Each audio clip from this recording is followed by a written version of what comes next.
नमस्कार दोस्तों, आप सबका स्वागत है मेरे चैनल में।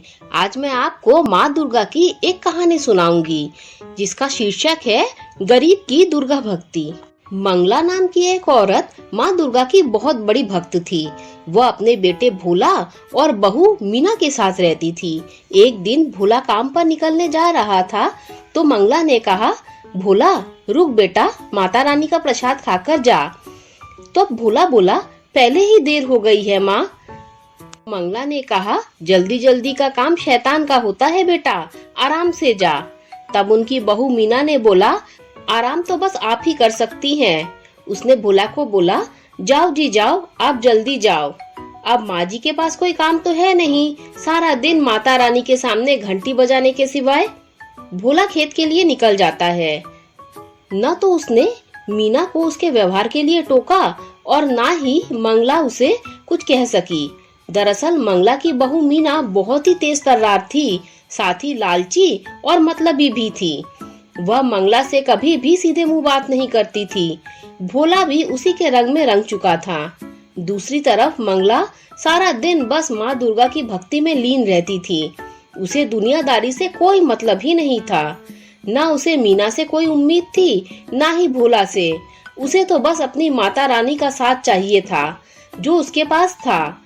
एक दिन शेरू माँ दुर्गा से बोला, मंगला की बहू उसे बहुत प्रताड़ित करती है ना, तो उसे ठीक से खाना भी नहीं देती, ना ही पहनने को।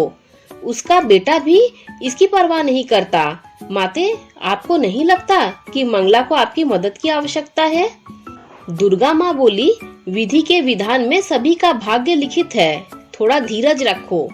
मंगला ने अपनी बहू मीना से बोला, बेटी कल से नवरात्रि शुरू हो रहे हैं, तो माता रानी की पूजा का सामान चाहिए था और मेरे व्रत भी रहेंगे। मीना बोली, तो शौक से रखिए व्रत, लेकिन एक बात साफ साफ सुन लीजिए, आपके लिए फल मेवा और ये पूजा का इतना महंगा सामान लाने के पैसे नहीं है हमारे पास। सब कुछ तो आपके सामने है, पता नहीं फिर भी आपको क्यों नहीं दिखता। बड़ी मुश्किल से इस बार चने की फसल कुछ ठीक ठाक हुई है, वह भी अभी पूरी तरह से तैयार नहीं है। अब आप ही बताइए कि पहले घर के जरूरी खर्चे देखें या आपका ये सब नाटक। मंगला ने बड़ी उम्मीद भरी नजर से भोला की तरफ देखा तो भोला बोला, वैसे भी तुम्हारा हर दिन तो माता रानी के नाम से ही शुरू होता है और उन्हीं के नाम से खत्म होता है, तो फिर नवरात्रि के व्रत पर ऐसा क्या खास हो जाएगा? तुम्हारी तबीयत बिगड़ जाएगी और फिर डॉक्टर की फीस और दवाइयों पर फालतू खर्च करना पड़ेगा। मंगला ने तो सोचा था कि इस नवरात्रि पर माता रानी का नया मंदिर बना देगी, लेकिन यहाँ तो पूजा का सामान ही नहीं आ पा रहा था। वह उदास होकर माता रानी के सामने गई और हाथ जोड़कर बोली, मैं जानती हूँ कि आप अपने भक्त की मदद जरूर करोगी। दूसरी तरफ मीना के दिमाग में नई खिचड़ी पकने लगी थी। वह बोली, मैं क्या बोल रही थी, अपने खेत की फसल बस तैयार होने वाली है तो किसी को तो उसकी रखवाली करनी होगी। तो जवाब में भोला बोला, मैं यहीं रुक जाता हूँ, शादी में तुम अकेले चले जाना। तब मीना बोली, नहीं जी, मेरे छोटे भाई की शादी है, मैंने शादी में जाने की पूरी तैयारी कर ली है, आपको मेरे साथ जाना होगा। माँ को खेत की रखवाली के लिए रख देते हैं।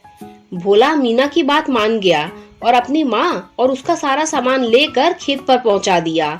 यहाँ शेरू ने एक बालक का रूप धारण कर लिया और माँ दुर्गा उसकी माता का स्वरूप लेकर मंगला के गांव में ही आती है। चलते चलते वो दोनों भोला के खेत के पास रुकते हैं, जहाँ मंगला अपने छप्पर के नीचे माँ दुर्गा की भक्ति में लीन थी। शेरू बोला, माता यह तो मंगला है, इतनी तेज धूप में ये यहाँ क्या कर रही है? इसके बेटे बहू ने यहाँ बेसहारा छोड़ दिया है इसे, यह तो बिल्कुल अच्छा नहीं किया उन्होंने। माता, अब तो आपको इसकी मदद करनी ही चाहिए।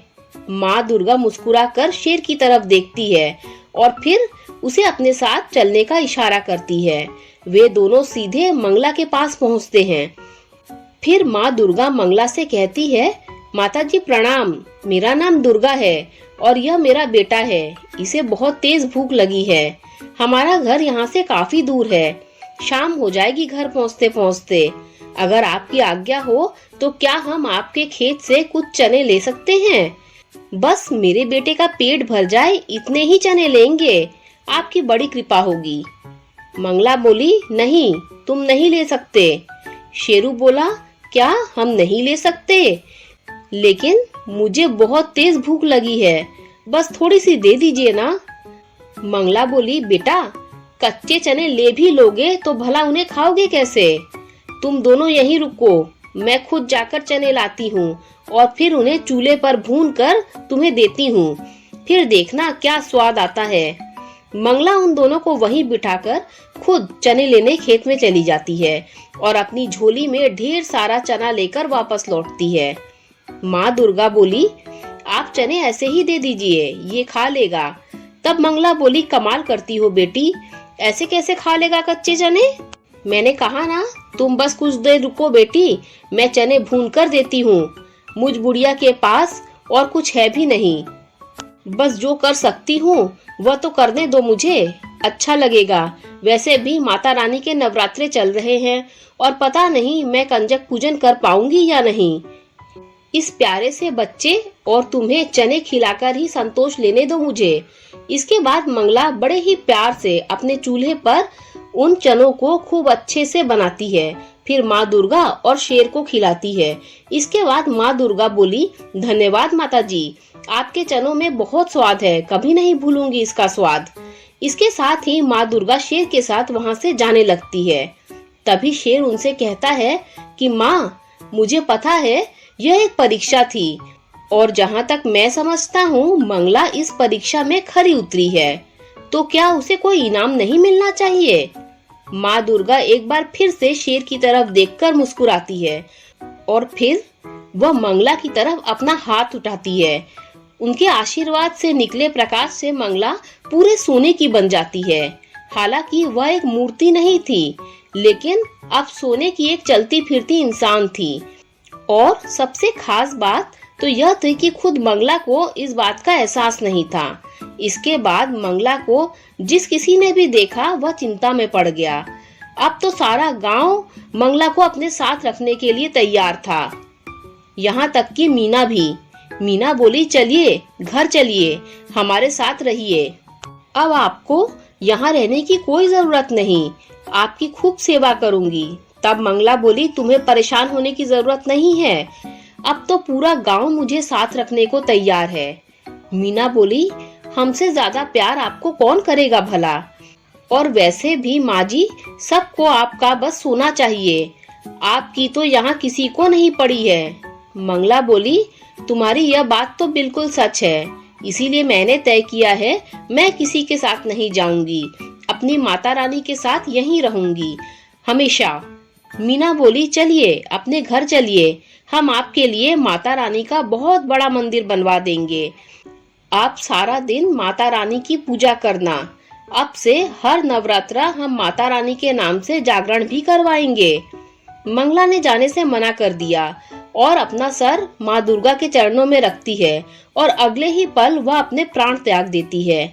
ऐसा लग रहा था मानो उसने माता रानी के चरणों में ही मोक्ष को प्राप्त कर लिया। मंगला को जो चाहिए था वह उसे मिल गया था, लेकिन मीना को नहीं। दोस्तों, अगर आपको माँ दुर्गा की ये कथा अच्छी लगी हो तो लाइक कर दीजिए, मेरे चैनल को सब्सक्राइब कर दीजिए। जब आप मेरे चैनल को सब्सक्राइब करें तो बेल का आइकन भी प्रेस कर दीजिए, जिससे मेरी आने वाली सारी कथा कहानियाँ आप तक सबसे पहले पहुँच जाएगी। Thanks for listening.